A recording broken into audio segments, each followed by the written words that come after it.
स्वीकार्य। हम चाहते हैं इसमें परिवर्तित, तो हम चाहते हैं इसका पनीर बने। तो आपको पास में ज्ञान है किसका? यह ब्रह्म ज्ञान नहीं। ये जो आपके पास में ज्ञान है, इस कर्म का ज्ञान है, तो उस कर्म का प्रैक्टिकल करेंगे आप उसको। आप उसको दूध को ही आप पनीर चाहिए या आपको दही चाहिए या आपको खोया चाहिए या आपको मलाई चाहिए, आपको क्या चाहिए?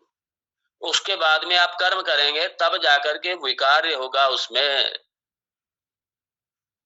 ये कर्म का फल हुआ। आप खाली बैठ जाओ आंखें बंद करके, दही बन जाए, बन जाएगी दही, क्या कर्म करना पड़ेगा उसके लिए। विकार्य है, ये संस्कार्य है। इसलिए कुछ भी हम करते हैं तो पहले संस्कार करते हैं, कुछ भी करते हैं संस्कार, वो कर्म से होगा, सारा कर्म से होगा। इसलिए हमारे जितने भी हमारे संस्कार हैं, हमारे जीवन के जितने संस्कार हैं, सब कैसे हैं? सब कर्मजन्य हैं, कर्म से होंगे ये सब, कर्म कर्म से होंगे। और उपासना भी समझ लेना कर्म में ही आता है। लेकिन उपासना क्या है?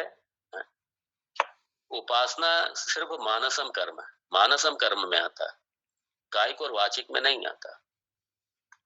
उपासना ध्यान है वो भी कर्म।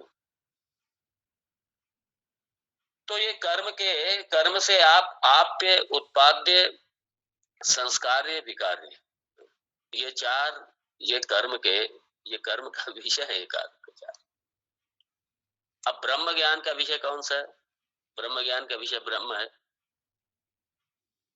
और ब्रह्म जो है, ये कोई ऐसा नहीं है कि जैसे अभी आपके पास में मान लीजिए कार नहीं है, आप गए शोरूम से कार खरीद लाए। ध्यान देना, ये कर्म का विषय है। और ब्रह्म ज्ञान का विषय है। और ये आप पे में नहीं आता, मतलब अभी प्राप्त करना है, ये उसमें नहीं आता। लेकिन आप तो कहते ब्रह्म प्राप्ति, ब्रह्म प्राप्ति। हाँ, ब्रह्म प्राप्ति इसलिए कहा जाता है क्योंकि अज्ञान की वजह से अप्राप्त सा लग रहा है। वो नित्य प्राप्त है ब्रह्म। जब ब्रह्म नित्य, देखिए ब्रह्म कभी भी एक पल के लिए भी अलग नहीं है इस जगत से। ये सारा जगत ही ब्रह्म है। अब हमें जगत में ब्रह्म दिखाई नहीं दे रहा, और शास्त्र कहता है ईशावास्यम इदम सर्वम ब्रह्ममयम मत्तः परतरम नान्यत किंचित अस्ति धनंजय। कितने सारे वेद वाक्य, कितने सारे भगवत गीता, भगवान जी की वाणी के वाक्य। तो इसलिए कर्म से आप्य, प्राप्य वस्तु, साध्य वस्तु, उसकी सिद्धि होती है। कर्म उसके लिए करना पड़ेगा। आपको धन कमाना पड़ेगा, आपको धन कमा करके कार खरीदनी है, तो धन कमा करके फिर कार के स्टोर में जाना पड़ेगा। चलो ऑनलाइन भी आपने बुक कर दिया, मतलब ये प्राप्त नहीं थी, अब आपको प्राप्त हो गई। ब्रह्म इसमें नहीं आता, ब्रह्म इसमें नहीं आता। क्योंकि जो पूर्ण वस्तु है, नित्य वस्तु, लोग खाली शब्द तो इस्तेमाल करते हैं, वो ब्रह्म तो पूर्ण है, वो तो नित्य है, वो तो शुद्ध है, फलाना है। अरे नित्य शुद्ध है तो फिर आप कर क्या रहे हो उसके लिए? नहीं, हम यज्ञ करेंगे खूब ताकि ब्रह्म प्राप्त हो जाएगा। अरे उससे चित्त शुद्धि होगी, आपको ब्रह्म प्राप्त नहीं होगा उससे। और चित्त शुद्धि के लिए करोगे तब चित्त शुद्ध होगी, निष्काम करोगे तब होगी जाके चित्त शुद्धि। ब्रह्म थोड़ी प्राप्त हो जाएगा उससे वो। तो इसलिए ब्रह्म और कर्म का मूल भेद है ये, सॉरी, ज्ञान और कर्म का ये मूल भेद है। कर्म से आप्य वस्तु की प्राप्ति होगी, साध्य वस्तु की प्राप्ति होगी। मतलब अभी कर्म का सिद्ध नहीं है विषय, इसलिए साध्य कर, इसलिए कर्म करो, ये करो वो, जितनी के बाद में कभी मिलेगा तो स्वर्ग में जाएंगे तो स्वर्ग मिल जाएगा। हाँ, क्यों? जो यज्ञ किया था उसका फल मिल गया आपको, प्राप्त नहीं था, प्राप्त हो गया। पुत्र नहीं है, पुत्र कामेष्टि यज्ञ किया और उसके बाद में पता चला पुत्र हो गए, दशरथ जी को है करना पड़ा।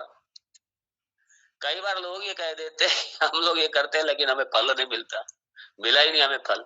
वो भी ये भी चाहते हैं कि मतलब हमें तुरंत फल मिल जाए, हमने किया बस किया, करते मुझे फल मिल जाए। ये बड़ी समस्या है। अरे श्रद्धा से आपने किया है, ये श्रद्धा मिलेगा न, इस समय नहीं मिला, इस उसमें नहीं मिला तो बाद में मिलेगा। नहीं, आपने वर्षा के लिए किया था, स्वामी जी हमने वर्षा के लिए किया था, वर्षा क्यों नहीं हुई? क्या पता यज्ञ में कोई कमी रह गई हो, क्या पता वो जो यजमान था उसका पात्र ही नहीं है, जिसने यज्ञ किया उसमें दुनिया भर के ऐब थे और बैठ गया यज्ञ में वो पापी व्यक्तित्व का आदमी बैठ गया यज्ञ में, कहां से उसका फल मिलेगा उसको?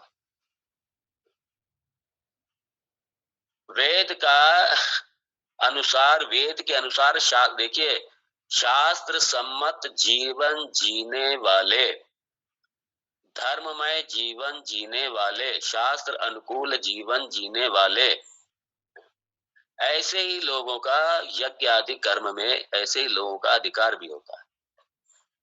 और जो वैदिक जीवन पद्धति के विपरीत जीवन वाले हैं, वो ऐसे लोग अगर बैठेंगे यज्ञ में तो कहां से फल मिलेगा उनको?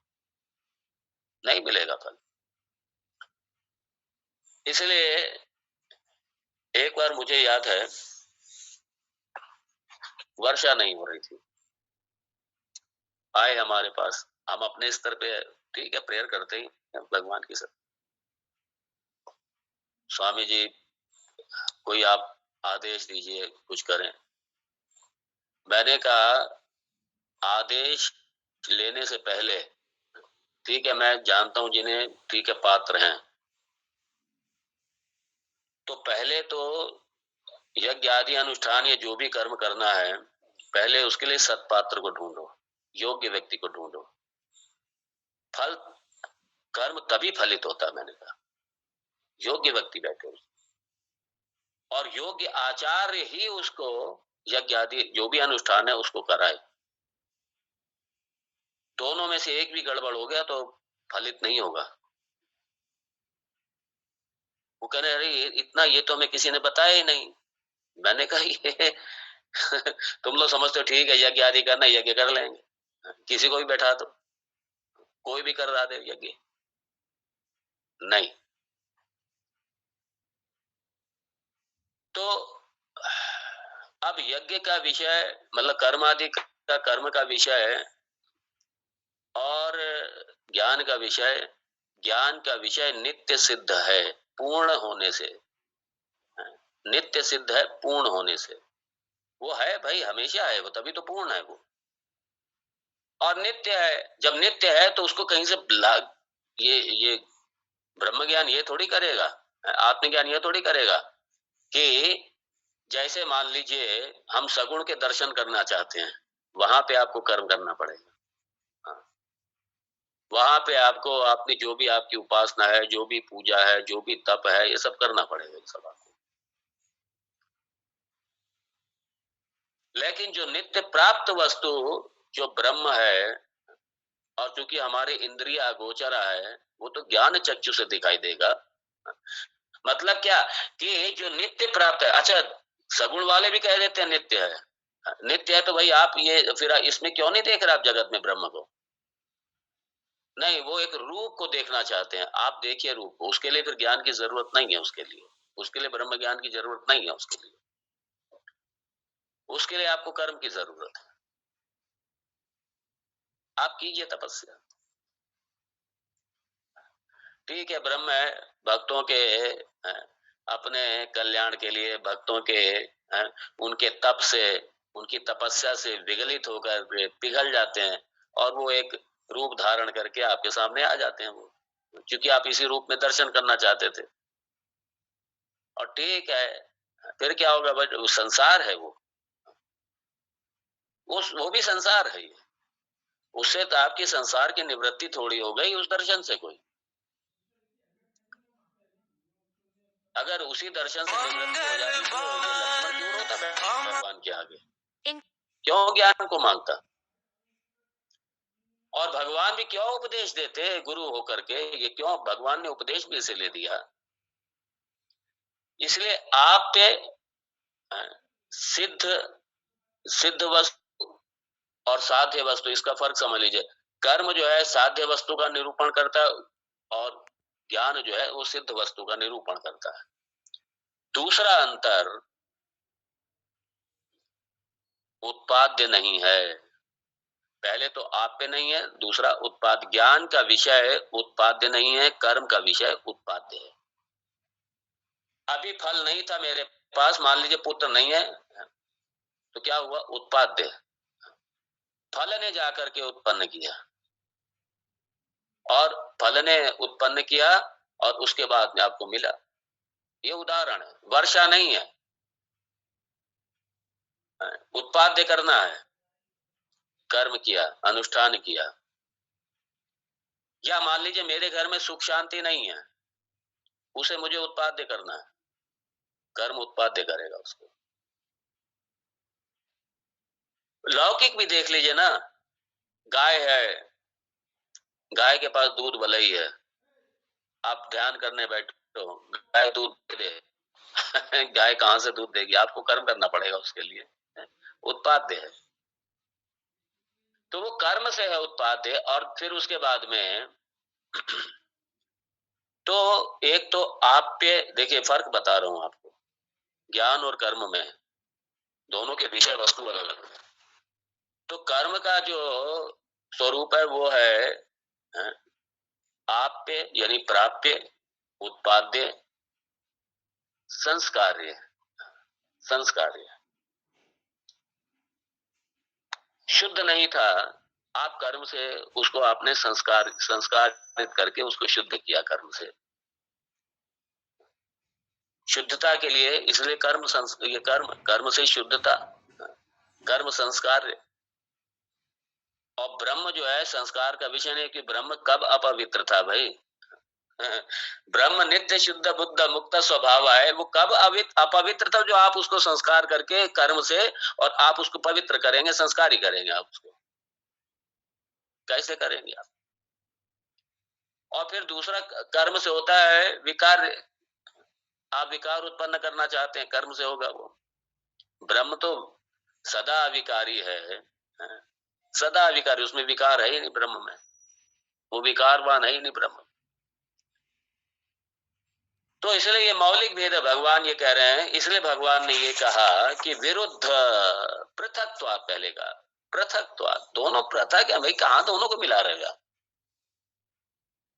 ज्ञान का विषय वस्तु अलग है और कर्म की विषय वस्तु अलग है, पृथक्त्वात्, दोनों अलग हैं। जब दोनों अलग हैं, कारण ये बता रहे हैं भगवान, आप दोनों को कैसे मिला रहे हैं? दोनों को कैसे मिला?